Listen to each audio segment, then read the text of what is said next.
എന്തിനാണ് നിങ്ങൾ എൻ്റെ മകനെ ഒറ്റയ്ക്ക് മഴയത്ത് നിർത്തിയിരിക്കുന്നത് എന്ന ഒരു അച്ഛൻ്റെ ചോദ്യം അടിയന്തരാവസ്ഥയ്ക്ക് ശേഷം കേരളത്തെ പ്രകമ്പനം കൊള്ളിച്ചു.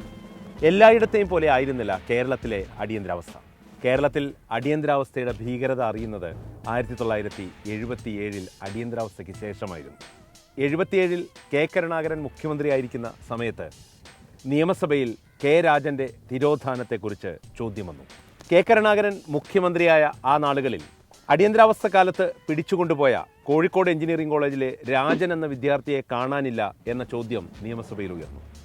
അന്ന് മുഖ്യമന്ത്രിയായ ആഭ്യന്തരമന്ത്രി കൂടിയായ കരുണാകരൻ്റെ മറുപടി, രാജൻ എന്നൊരു വിദ്യാർത്ഥിയെ പോലീസ് അറസ്റ്റ് ചെയ്തിട്ടില്ല, കസ്റ്റഡിയിൽ എടുത്തിട്ടുമില്ല. ഒടുവിൽ തൻ്റെ മകനെ അന്വേഷിച്ച് നിരവധി നേതാക്കളുടെ മുമ്പിൽ പോയി യാചിച്ച, നാട് മുഴുവൻ അലഞ്ഞ രാജൻ്റെ അച്ഛൻ ഈശ്വര വാര്യർ ഹൈക്കോടതിയിൽ ഹേബിയസ് കോർപ്പസ് ഹർജി ഫയൽ ചെയ്തു. അപ്പോഴും കരുണാകരൻ തൻ്റെ വാദം ആവർത്തിച്ചു. കോടതി വിധി പക്ഷേ കരുണാകരന് എതിരായിരുന്നു. രാജനെ എത്രയും വേഗം കോടതിയിൽ ഹാജരാക്കാനായിരുന്നു ഉത്തരവ്. ഒപ്പം കരുണാകരനെതിരെ ചില പരാമർശങ്ങളും നടത്തി. അതോടുകൂടി കരുണാകരന് നിൽക്കക്കള്ളിയില്ലാതായി.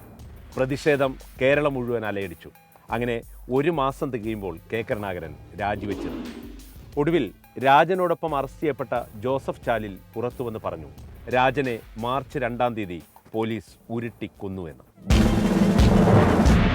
അതോടുകൂടി സംഗതികളെല്ലാം കീഴ്മേൽ മറിഞ്ഞു. എങ്കിലും ഒരു കാലത്തും രാജനെക്കുറിച്ചുള്ള ഒരു വിവരങ്ങളും പുറം ലോകം അറിഞ്ഞില്ല. ഒടുവിൽ കേസിന് ഒരു തുമ്പും കണ്ടെത്താൻ ആർക്കും കഴിഞ്ഞില്ല. അങ്ങനെ കെ കരുണാകരൻ കുറ്റവിമുക്തനാവുകയും ചെയ്തു. അക്കാലത്ത് കേസിൽ ഉൾപ്പെട്ട ജയറാം പടിക്കൽ ഒടുവിൽ DGP വരെയായി. അങ്ങനെയാണ് കേരളത്തിൽ രാജൻ കേസ് ഒരു വലിയ സംഭവമായി മാറുകയും അതോടൊപ്പം തന്നെ അതിന് ഒരു പരിസമാപ്തി ഇല്ലാതാവുകയും ചെയ്തത്.